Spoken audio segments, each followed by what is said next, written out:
Hello guys and welcome back to my channel. So if you are new to this channel और आपने इस channel को अब तक सब्सक्राइब नहीं करा है और आप चाहते हो आपके 100 आउट ऑफ 100 मार्क्स आए in your physics class 12 CBSE board exam and फिर भी अगर आपने इस चैनल को सब्सक्राइब नहीं करा है then what a big mistake you are doing, right? Because on this channel we are running a 90 days revision which is completely free, and today we are on the day 6 of this revision and we will be continuing our assertion and reasoning special again. ठीक है, will continue. क्यों continue कर रहे हैं? Because I was searching for some assertion and reasoning questions and I stumbled upon some very good assertion reasoning questions जो मुझे लगा कि मुझे आपको करानी ही चाहिए. ठीक है, तो अब बहुत टाइम से शेड्यूल हमारा हेक्टिक चल रहा था, राइट? तो थोड़ा सा हम लोग इसको लाइट करते हैं, थोड़ा सा assertion reasoning क्वेश्चंस करते हैं.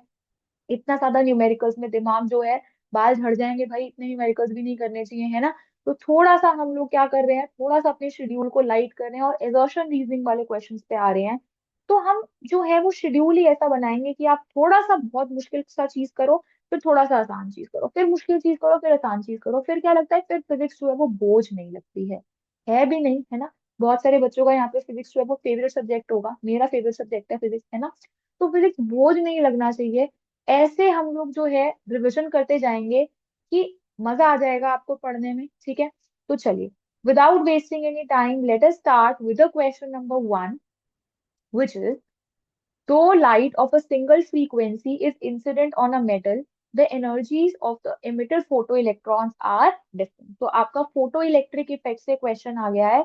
Again, pause the video, try it. अगर आपने इससे पहले वाली वीडियो नहीं देखी है, डे 5 में भी आपका एजर्शन एंड रीजनिंग क्वेश्चंस कैसे अटेम्प्ट करने हैं, वो अटेम्प्ट करने का तरीका मैंने सिखाया है. तो अगर नहीं देखा है तो एक बारी जल्दी से जाके देख लो. एक बारी जल्दी से हम लोग रिवाइज भी कर लेते हैं कैसे क्वेश्चन करेंगे. सबसे पहले आपको क्या करना है, सबसे पहला काम है एजर्शन देखना है, क्या एजर्शन ट्रू है या एजर्शन फॉल्स है. अगर एजर्शन फॉल्स है the option will B D. ठीक है, अगर एजर्शन ट्रू है तो एजर्शन ट्रू होने पे तीन पॉसिबिलिटीज है, A B and C. Second देखना है आपको रीजन, क्या रीजन ट्रू है या रीजन फॉल्स है. अगर रीजन फॉल्स है then the correct option will be C. अगर रीजन ट्रू है और रीजन करेक्ट एक्सप्लेनेशन है, ए की एक्सप्लेन कर रहा है करेक्टली, तो ए ऑप्शन आएगा. अगर रीजन इनकरेक्ट एक्सप्लेनेशन है बी की, तो आपका जो एजर्शन की इनकरेक्ट एक्सप्लेनेशन है, तो आंसर जो है वो बी आएगा. ठीक है, very very simple. I hope सबको याद हो what are A, B, C and D option. A option क्या होता है, A and R both are true and R is the correct explanation of A. That is your A option. B option is A and R both are true, but R is the incorrect explanation of A. उसको explain नहीं कर रहा है वो correctly. C option is A is true but R है ही false. R जो है वो R रीजन जो दिया हुआ है स्टेटमेंट में वो गलत ही है. And the D option is assertion ही गलत है but reason is true. Reason जो है वो, ठीक है, इतना आसान है करना. इन स्टेप्स को आपको फॉलो करना है. ठीक है, अगर आपने ये चीज मेरे साथ पिछली वीडियो में कर ली होगी तो कोई बात नहीं, आपने एक बार स्टेप्स को दोबारा रिवाइज कर लिया, पैटर्न एक बार दोबारा देख लिया. जल्दी से करते हैं. Assertion is, though light of a single frequency is incident on a metal, the energies of emitted photo electrons are different. क्या, जल्दी से देखते हैं, एजर्शन ट्रू है या नहीं है, एजर्शन फॉल्स तो नहीं है. तो हमें पता है जब लाइट को हम लोग इंसिडेंट करते हैं एक मेटल के ऊपर, जब लाइट आ रही है कुछ एनर्जी की, तो ये जो मेटल है वो क्या करता है, फोटो इलेक्ट्रॉन्स को एमिट करता है. और इन सारे फोटो इलेक्ट्रॉन्स की जो काइनेटिक एनर्जी है वो डिफरेंट होती है. काइनेटिक एनर्जी जो है वो सेम नहीं होती है. तो जो एजर्शन है कि जो एनर्जी होगी फोटो इलेक्ट्रॉन्स की वो डिफरेंट होगी, वो एक्चुअल में हो जाती है ट्रू. एजर्शन अगर ट्रू है तो पॉसिबिलिटी क्या हो गई आपकी करेक्ट होने की, A B and C. D जो है ऑप्शन दैट इज रॉन्ग. ठीक है, अब जल्दी से आते हैं रीजन पे. The energy of electrons emitted from inside the metal surface is lost in collision with the other atoms in the metal। तो आपको रीजन दे रखा है कि जब लाइट जो है एक मेटल के सरफेस पे आती है तो यहाँ से इलेक्ट्रॉन जो है वो अपने ऑर्बिट से बाहर निकलता है, बट उसको इस मेटल के सरफेस से बाहर निकलने के लिए और भी एटम्स की लेयर से टकराते हुए बाहर जाना पड़ता है। और उन कोलिजन्स में उस इलेक्ट्रॉन की थोड़ी सी एनर्जी जो है वो लूज हो जाती है। और क्योंकि इलेक्ट्रॉन्स की कितनी एनर्जी लूज होगी वो फिक्स्ड नहीं है, इसीलिए काइनेटिक एनर्जी जो होती है सारे इलेक्ट्रॉन्स की वो डिफरेंट होती है जब वो बाहर निकलते हैं मेटल सरफेस से। तो मैम जो रीजन है वो बिल्कुल सही है, कोलिजन होती है। और कोलिजन की वजह से ही क्या हो रहा है मैम, एनर्जी डिफरेंट हो रही है इलेक्ट्रॉन्स की। इसीलिए क्योंकि ये करेक्टली एक्सप्लेन कर रहा है आपके एजर्शन को, the answer will be capital O, the answer will be A part, that is assertion and reason are true and R is the correct explanation of A। जो आपका assertion है उसको correctly explain कर रहा है आपका reason. बहुत अच्छा क्वेश्चन, फोटो इलेक्ट्रिक इफेक्ट का बहुत कॉन्सेप्ट से है, ठीक है। बहुत सारे बच्चे जो है वो ये वाला कॉन्सेप्ट याद नहीं रखते हैं, कोलिजन वाला, कि ऐसा क्यों होता है कि काइनेटिक एनर्जी जो है वो डिफरेंट होती है। सो रीजन जो है वो है ये कोलिजन जो इलेक्ट्रॉन की होती है with the other atoms. Okay, very good question, मुझे बहुत अच्छा लगता है, वो सबसे हुआ हो, सबको समझ आ गया हो उसका आंसर क्या है। जल्दी से let's move to question number 2। Again you have to pause the video. Pause करेंगे आप, वीडियो ट्राई करेंगे, उसके बाद जो है आप क्या करेंगे, आगे बढ़ेंगे, ठीक है, सॉल्यूशन देखेंगे, चेक करने के लिए। हम लोग स्टार्ट करते हैं। अगेन ऑप्शन नहीं दूंगी आपसे, मुझे बस एक चीज दे दो। क्या चीज देनी है आपको, मुझे क्या चीज जो है वो इस 90 डेज रिवीजन के बदले में देनी है। जो मैं आपको टिप्स बोल रही हूँ उन टिप्स को आपको फॉलो करना है। And the tip which I gave you in the last class was कि आपको क्या करना है, एजर्शन और रीजन के जो ऑप्शंस है A B C and D, उन ऑप्शंस को आपको क्या है, उन ऑप्शंस को आपको लर्न करना है, ताकि आपको बार बार ही पेजेस टर्न करके देखना ना पड़े कि कौन से ऑप्शन में क्या है, ठीक है। चलिए, तो assertion is the poles of a magnet cannot be separated by breaking it into two pieces। ठीक है, आप दो पोल्स ऑफ अ मैग्नेट को सेपरेट नहीं कर सकते हो by breaking it into two pieces. आप उनको दो पीसेस में कट ब्रेक करके जो है दो पोल्स को सेपरेट नहीं कर सकते हो। इज इट ट्रू और इज इट फॉल्स? सबसे पहले आपको बताना है क्या एजर्शन ट्रू है या एजर्शन फॉल्स है। तो हम एक मैग्नेट को ब्रेक करके एक्चुअल में पोल्स को जो है वो क्या कर सकते हैं, सेपरेट कर सकते हैं, राइट। अगर हम उनको सेपरेट कर सकते हैं, but the only difference is what, the only difference is कि अगर आप एक मैग्नेट को ब्रेक करोगे तो ये पोल्स जो है वो सेपरेट होंगे, और सेपरेट होने से क्या होगा मैम, सेपरेट होने से एक चीज होगी कि जो ये वाला पोर्शन है वो साउथ बन जाएगा, ये नॉर्थ बन जाएगा। और इसके अंदर ये तो साउथ ही रहेगा, लेकिन ये क्या बन जाएगा, ये जो है वो बन जाएगा आपका नॉर्थ। क्या बन जाएगा? तो जो आपका एजर्शन है कि हम दो पोल्स को सेपरेट कर सकते हैं, that is wrong.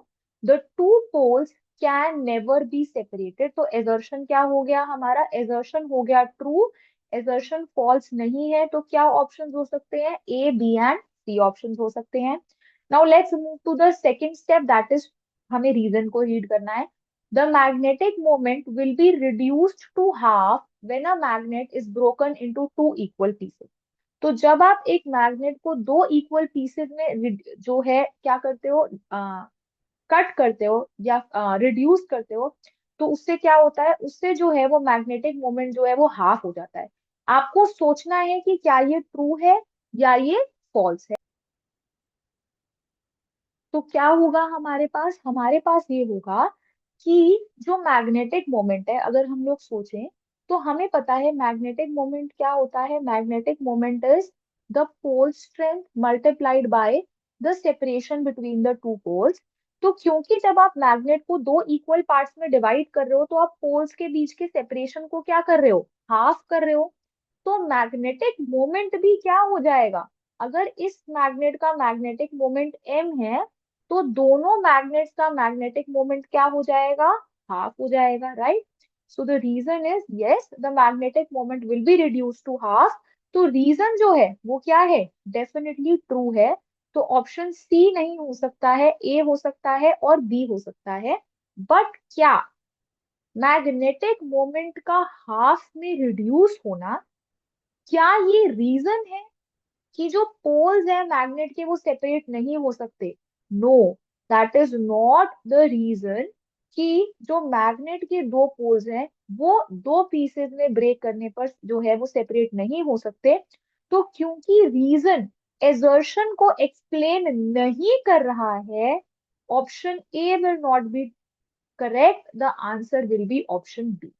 Option B, यानी कि एजर्शन ट्रू है, रीजन भी ट्रू है, but reason is not the correct explanation of A. A को करेक्टली जो है वो रीजन एक्सप्लेन नहीं कर रहा है। ठीक है, चलो, this is again a very important question, बहुत अच्छा क्वेश्चन था। ठीक है, बहुत सारे बच्चों का इस क्वेश्चन में गलती होने का चांसेस बहुत ज्यादा है। ठीक है, तो इसको ध्यान से करेंगे, सब एजर्शन रीजनिंग के क्वेश्चंस को पेपर में भी बहुत ध्यान से रीड करेंगे। अब देखते हैं हम लोग क्वेश्चन नंबर 3, रीड कर लेते हैं जल्दी से।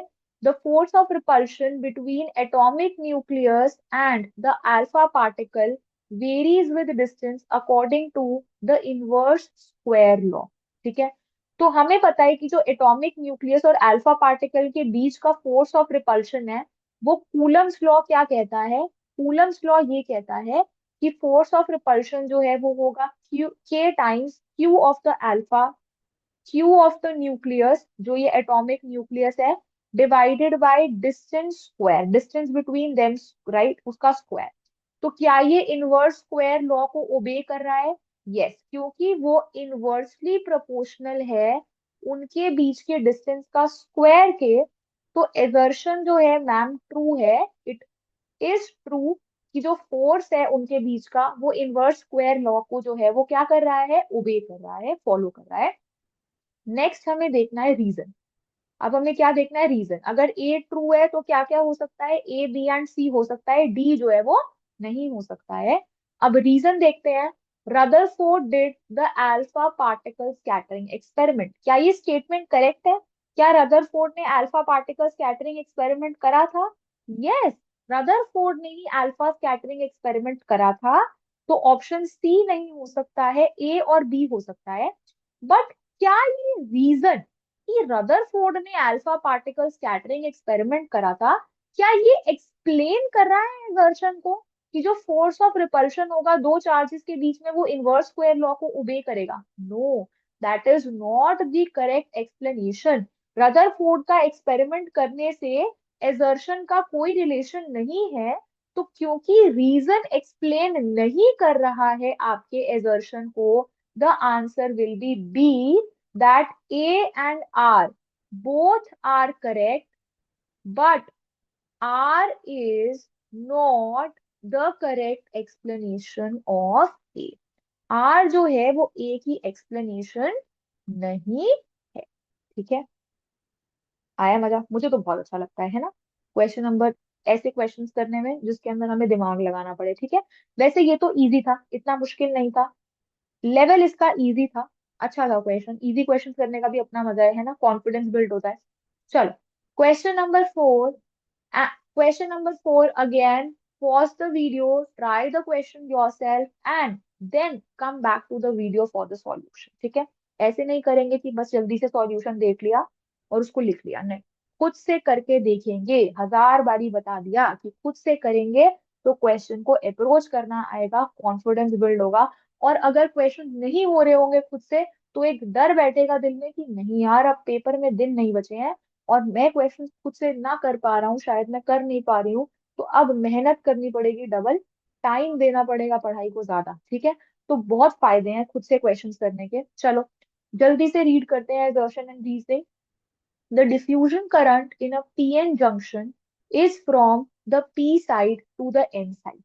क्या ये करेक्ट है कि जो डिफ्यूजन करंट होता है एक पीएन जंक्शन में, तो जल्दी से एक पीएन जंक्शन ड्रॉ कर लेते हैं। This is the P side, this is the N side. p side has more holes,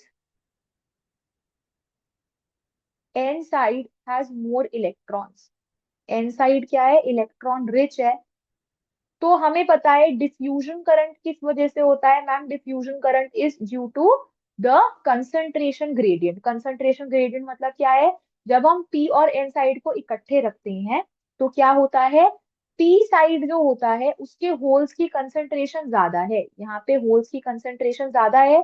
तो हमें पता है एक पार्टिकल जो है वो हाई कंसंट्रेशन से लो कंसंट्रेशन में जाता है, तो होल्स जो है वो हाई कंसंट्रेशन से लो कंसंट्रेशन में जा रहे हैं, इलेक्ट्रॉन्स अपनी हाई कंसंट्रेशन से लो कंसंट्रेशन में जा रहे हैं। तो करंट जो है वो क्या होगा, diffusion current. The diffusion current is from the positive side to the negative side. Holes जो होते हैं वो पॉजिटिवली चार्ज होते हैं, पॉजिटिवली चार्ज पी से एन तरफ जा रहे हैं, तो इसीलिए जो करंट है वो क्या है, पी से एन की तरफ है। और इलेक्ट्रॉन्स ऑपोजिट जा रहे हैं और करंट की डायरेक्शन इलेक्ट्रॉन्स की डायरेक्शन से ऑपोजिट होती है, इसलिए होल्स का करंट और इलेक्ट्रॉन्स का करंट, दोनों का करंट जो है वो पी साइड से एन साइड है। तो इसका मतलब मैम जो assertion है that is true that the diffusion current in a PN junction is from the P side to the N side। जो आपका assertion है वो बिल्कुल करेक्ट है कि डिफ्यूजन करंट जो है वो P साइड से N साइड जाता है। तो A, B, C are the possibilities. Second step is ma'am reason को देखना, क्या रीजन ट्रू है या रीजन फॉल्स है, जल्दी से देखते हैं। The diffusion current in a PN junction is greater than the drift current when the junction is in forward bias. तो जब आपका जंक्शन फॉरवर्ड बायस होता है तो हमें पता है करंट जो है वो पी से एन साइड में जाता है। पॉजिटिव, जब फॉरवर्ड बायस का मतलब पी को हमें पॉजिटिव टर्मिनल से कनेक्ट करा है, एन को हमने नेगेटिव टर्मिनल से कनेक्ट करा है, ऐसी कंडीशन को हम फॉरवर्ड बायस कंडीशन बोलते हैं। जब आप फॉरवर्ड बायसिंग करते हो तो क्या होता है, करंट, नेट करंट कहाँ फ्लो करता है, नेट करंट फ्लो करता है पी से एन की तरफ, यही डायरेक्शन होती है करंट की। और जब फॉरवर्ड बायस होती है जंक्शन, जब फॉरवर्ड बायस होती है जंक्शन, तो क्या होता है, जो डिफ्यूजन करंट है वो ड्रिफ्ट करंट से ज्यादा होता है। तभी नेट करंट की डायरेक्शन क्या आ रही है, नेट करंट की डायरेक्शन पॉजिटिव से नेगेटिव टर्मिनल आ रही है। तो reason is true, reason is also true कि जब आपकी जंक्शन फॉरवर्ड बायस्ड है तो जो आपका डिफ्यूजन करंट है वो ज्यादा है, ड्रिफ्ट करंट जो है वो कम। ठीक है, नाउ एजर्शन भी ट्रू है, रीजन भी ट्रू है, बट क्या रीजन एजर्शन को एक्सप्लेन कर रहा है, नहीं, रीजन जो है वो एजर्शन को एक्सप्लेन नहीं कर रहा है। एक्चुअल में एजर्शन की एक्सप्लेनेशन क्या है, एजर्शन की एक्सप्लेनेशन इज कि जो आपका डिफ्यूजन करंट है वो कॉन्सेंट्रेशन पे डिपेंड करता है, और कंसेंट्रेशन होल्स की पी साइड पे ज्यादा है, इसीलिए होल्स जो है वो पी से एन की तरफ बढ़ रहे हैं, इसीलिए डिफ्यूजन करंट जो है वो पी से एन की तरफ है। तो क्योंकि reason is not the correct explanation, reason जो है वो करेक्ट एक्सप्लेनेशन नहीं है, इसीलिए what will be the answer will be B part, that is A is true, R is true, but R is not the correct explanation of the assertion। ठीक है, आई hope सबको समझ आया हो। assertion is true, R is also true, but R is not the correct explanation of the A, which is option B। सबको options learn हो गए होंगे अब तक, अगेन एक बारी दोबारा से जल्दी से रिवाइज कर लेते हैं क्या क्या ऑप्शंस होते हैं। A option is A and R both are true and R is the correct explanation। A and R both are true, but R is not the correct explanation। A is true, but R is false. That is your C part, and D part is A is false, but R is true।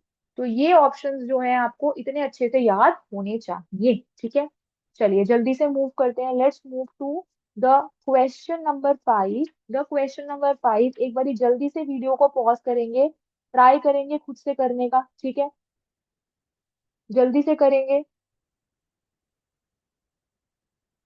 Try the question number 5।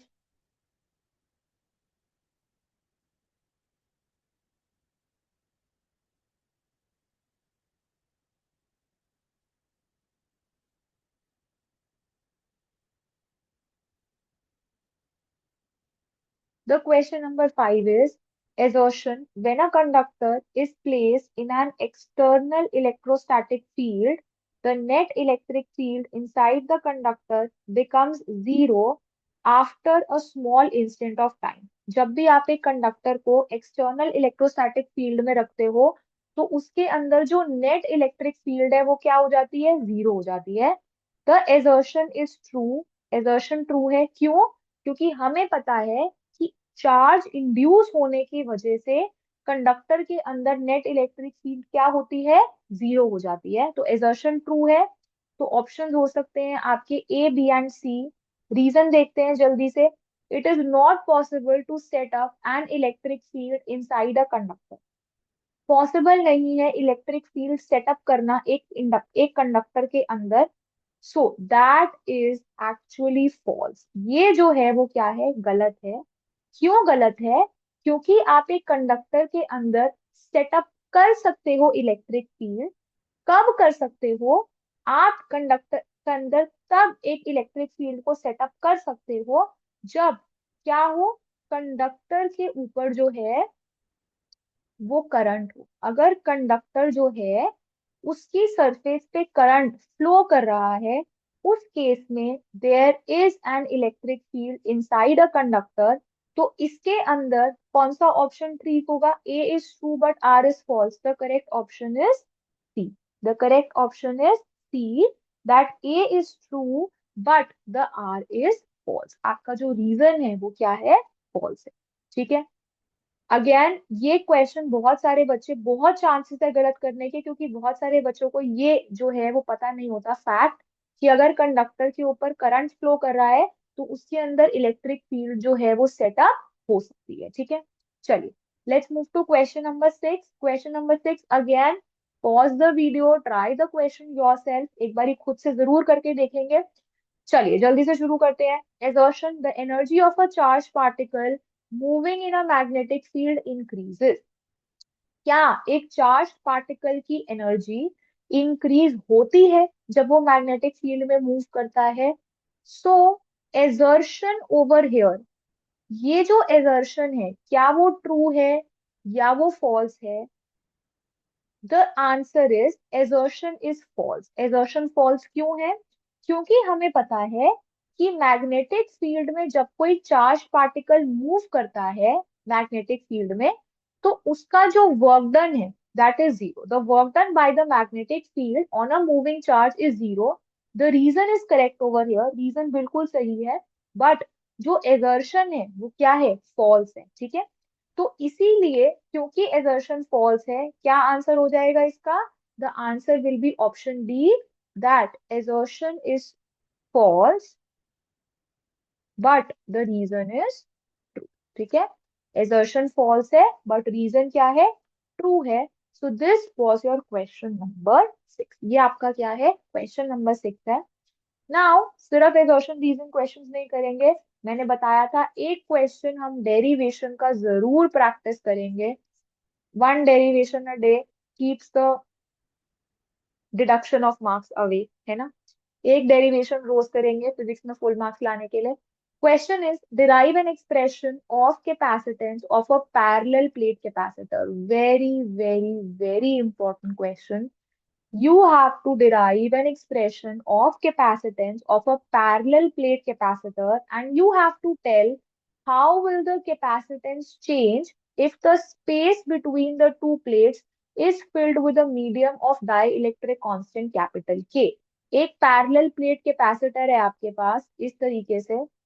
आप क्या कर रहे हो, उसके अंदर अगर medium में एक, इसके बीच के स्पेस में एक डाइलेक्ट्रिक मीडियम फिल कर रहे हो जिसका डाइलेक्ट्रिक कांस्टेंट के है, तो इसकी कैपेसिटेंस कैसे चेंज होगी? पहले कैपेसिटेंस होगी A epsilon not by D. आपको इस एक्सप्रेशन को डिराइव करना है. फिर जो आपकी न्यू कैपेसिटेंस है के डाइलेक्ट्रिक कांस्टेंट मीडियम डालने के बाद वो हो जाएगी के times A epsilon not by D. तो ये आपको इन वर्ड्स लिख के बताना है. ठीक है. So this is the question number 7, which is your homework for today. You have to practice this derivation.